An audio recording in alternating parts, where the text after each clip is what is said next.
Alternative Community Award winner. This is NBC 10 News at 10. Thank you for joining us. I'm Chelsea Jones. Michelle is off tonight. And I'm Jared Floyd. A Monroe family is sharing hope and perseverance as they deal with tragedy while maintaining their small business. NBC 10's Hunter Elise has the full story. Hunter? Chelsea and Jared, Larry and Katima Wiley lost their home and belongings to the flood of 2016. 3 years later, they suffer the same loss, this time by fire. However, through these moments, they strive to always look on the bright side.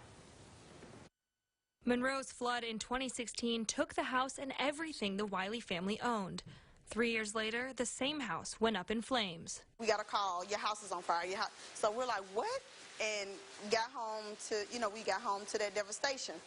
Larry and Katima Wiley are struggling with a second loss of their home in the past 3 years. I felt like a victim, and it took other people around me, other believers, other people around me to say, no, you're a survivor. Everything in the house burned except paper sticky notes placed around the house that had positive messages and Bible verses written on them. None of it burned. Like the firefighters witnessed it, everybody witnessed it, and they were like, this is amazing. None of the inspiration burned, none of the scripture burned. They're sharing a message of hope to others by remembering the light in a situation like this. We were told that if we were there, whether we would have gotten out or not, that we would have died because of the chemical composition in the house.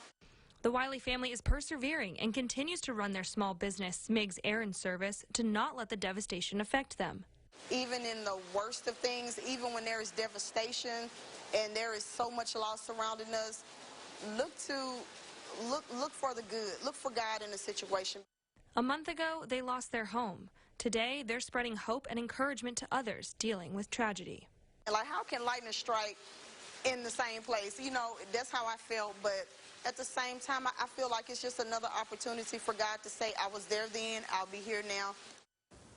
If you would like to help the Wiley family in any way, you can go to my story at myarklamiss.com to learn how. In the studio, Hunter Elise, NBC 10, your local news leader. Hunter, thanks. New at 10, tornadoes ripping through parts of Alabama earlier today. Several homes and businesses damaged in Mobile County. Students were kept inside buildings at the University of South Alabama after the warning was issued. Alabama Power is working to restore power. 2,000 left in the dark. So far, there are no reports of injuries. Friday, we learned new details about the murder of a 3-year-old Alabama girl. Patrick Stallworth and Derek Brown made their first court appearance in Birmingham. The two are suspects in the murder of Camille Cupcake McKinney. Conversations revealed that the toddler died of suffocation. Camille's remains were found in a landfill several days after she disappeared during the birthday party on October 12th. Brown and Stallworth are charged with capital murder. Funeral services have been set for the Neville teen who was hit and killed earlier this week. Visitation for Ashley Dorsey will be tomorrow at 10 a.m. at the Assembly in West Monroe. The funeral will begin at 1 p.m. at the church. Interment will follow at Mulhern Memorial Park. Ashley was 15 years old. She would have turned 16 on November 11th. Meantime, friends of Ashley Dorsey have set up a GoFundMe page to help cover her medical and funeral expenses. You can find the link to that GoFundMe page on our website at myarklamiss.com.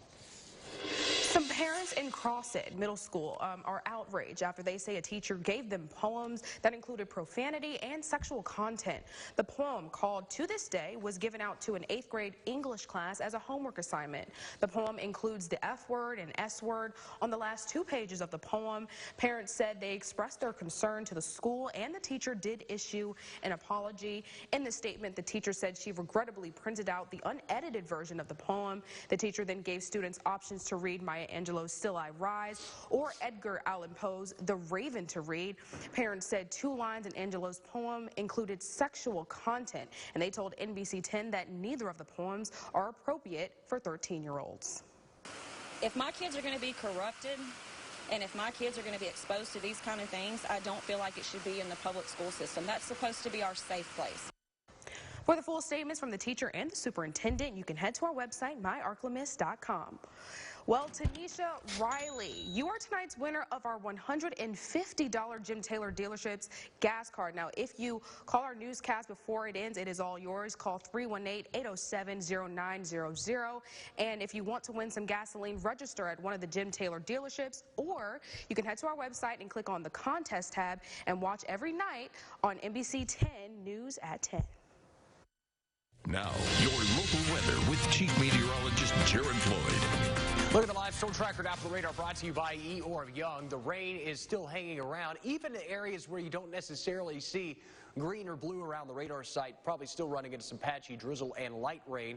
Of course, a lot of that is shallow moisture in the atmosphere, and the radar is shooting higher up as it moves farther away from the radar site. So a lot of that will hang around as we head through the rest of the evening, and especially as the mid-level components of the system move overhead, could still scour out some additional light rain and showers as we head through the late night hours tonight. But the heaviest rain has already fallen, most of us seeing anywhere from about 1 to 2 inches of rain.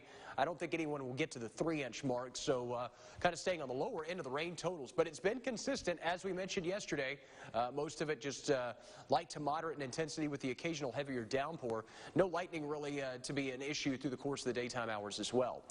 Now, as I mentioned, this did eventually reach Tropical Storm Olga status, the area of low pressure out over the western Gulf, but has now become post-tropical, so this is no longer correct, as the symbol would switch back over just your plain old area of low pressure that has really essentially attached to this frontal system that has stalled over our region.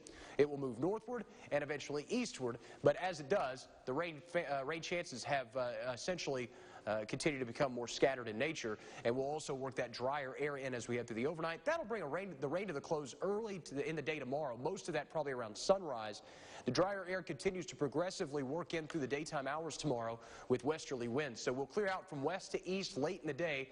It'll actually be probably late tomorrow night and into early Sunday morning before any of us start seeing clearing skies. But either way, we get rid of the rainfall tomorrow. It'll just be kind of a slower drying trend as we work through the end of the weekend. 2 1/3 inches of rainfall at the Greenville Airport. Almost 1.5 inches in Vicksburg, 1 3/4 inches in Monroe, a little over 2 inches of rain in El Dorado, almost 2 1/4. So again, this is drought-busting rain for a lot of the areas that we're still hanging on to some drier grounds from the rain earlier in the month. 60 in Monroe, and temperatures have not budged much through the course of the day. 59 in Ruston. 57 in Camden. We'll look for overnight lows tonight to eventually drop back off into the mid-50s. Again, some lingering showers will obviously remain possible, winds variable. High temperatures tomorrow will return to the mid-60s with lingering showers through the course of the day. Those rain chances mainly early, but again, maybe even some patchy drizzle or a light sprinkle or two even up till around lunchtime. Wouldn't hold your breath on it, though. Most of the rain should wrap up before daybreak. Look at the rest of the forecast. Again, more sunshine Sunday, Monday with highs in the low to mid-70s. We're still waiting on another big cold front by the middle part of next week, and we'll keep an eye on its potential impacts on the forecast, but it should bring temperatures back into the 60s for highs and 30s for lows by the middle or end of next week. Could be a little chilly. Yep. Thanks, Jared. Well, coming up on NBC 10 News at 10 tomorrow begins National Drug Take Back Weekend. We'll tell you what's different this year when we return.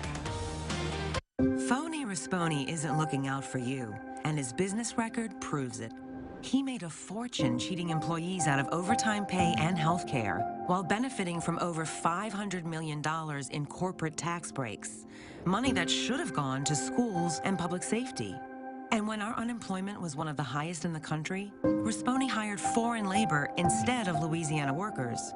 He's never looked out for us, and he's got no business being our governor. Spooky low prices, scary low financing, a monstrous selection of new Hyundais. It's all here at Interstate Hyundai Week. A Santa Fe, $23,880. A Tucson, $21,880. A Kona, $19,880. A Sonata, $18,880. A Veloster, $16,880. And a Elantra, $15,880. And an Accent, just $12,880. Shop at InterstateHyundai.com. No tricky deals here. It's Hyundai Week, where it doesn't take a big payday to buy at Interstate Hyundai in West Monroe. Get big savings on everything under the tent during Ivan Smith's incredible tent event. Discontinued, closeouts, and one-of-a-kinds all marked down under the tent. This sofa, only $288. This dining set, just $497. And everything else? Take up to 3 years with no interest financing or save up to $1,000 with our Buy More, Save More. It's our markdown extravaganza going on now at Ivan Smith's incredible tent event. Lawyers in the Senate killed legislation. Lawyers in the Senate killed legislation. Excuse me?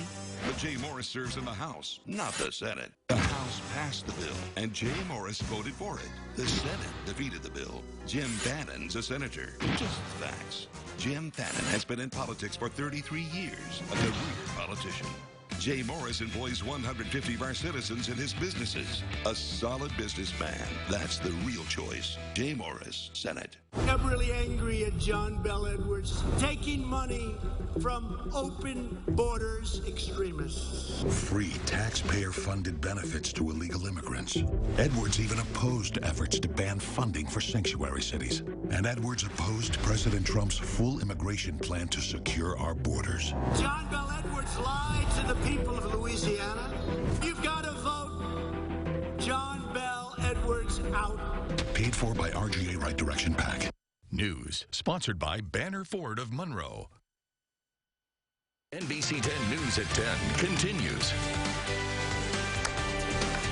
Across the region, most of our Drug Enforcement Administration is having their national 17th annual Drug Take-Back Weekend this weekend. Since 2010, the DEA has collected over 12 million tons of unwanted, unused, and unneeded medicine. You could drop off also this year any vape products you would like to dispose of. The Prescription Drug Initiative also started as locals were flushing drugs down the drain or just throwing them away. So this is a way to properly dispose of those items. And the focus this year also put a stop to opioid abuse. And the Lincoln Parish Sheriff's Office is looking for men and women who are interested in becoming correctional officers. Right now, Lincoln Parish is experiencing a shortage in guards. That's why officials are doing some heavy recruiting. And there are some requirements from a background check to high school education or a GED. And all applicants must be at least 21 years old. But how you can apply, you can head to our website to find out, because it'll all be there for you. Well, that's going to wrap up the news portion for tonight's broadcast. We hope you enjoyed, but stay tuned. Yeah, we got lots of high school football. Of course, we had plenty last night, and why not more tonight? We have highlights of Mangum and Faraday, plenty of others. Football Friday night with Chris Demerson right after the break. Have a great weekend.